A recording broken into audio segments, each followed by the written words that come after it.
ಹೆಂಗೆ ಒಬ್ಬ ಹಾಲು ಮಾರುವ ವ್ಯಕ್ತಿ 20,000 ಕೋಟಿ ಕಂಪನಿ ಮಾಡಿದ ಸತೀಶ್ ಕುಮಾರ್ 17 ವರ್ಷ ವಯಸ್ಸಿನಲ್ಲಿ ತನ್ನ ತಂದೆಯ ಜೊತೆ ಹಾಲು ಮಾರುವ ವ್ಯಾಪಾರಕ್ಕೆ ಸೇರ್ಕೊಂತಾನೆ. ಅವಾಗ ಆ ವ್ಯಾಪಾರ ತುಂಬಾ ಲಾಸ್ ಅಲ್ಲಿ ಇರುತ್ತೆ.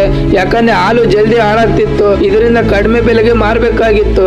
ಅವಾಗ ಸತೀಶ್ ಕುಮಾರ್ ಸ್ವಲ್ಪ ಯೋಚನೆ ಮಾಡ್ತಾನೆ. ಹಾಲಿಂದ ಮಾಡಿದ ತುಪ್ಪ, ಪನ್ನೀರ್ ಮತ್ತೆ ಮೊಸರನ್ನ ಮಾರಲು ಪ್ರಾರಂಭ ಮಾಡ್ತಾನೆ. ಯಾಕಂದ್ರೆ ಸೆಲ್ಫ್ ಲೈಫ್ ಮತ್ತೆ ಪ್ರಾಫಿಟ್ ಮಾರ್ಜಿನ್ ಎರಡು ಜಾಸ್ತಿ ಇರುತ್ತೆ ಅಂತ. ಮತ್ತೆ ಅವನಿಗೆ ಮತ್ತೊಂದು ಸಮಸ್ಯೆ ಎದುರಾಗುತ್ತೆ.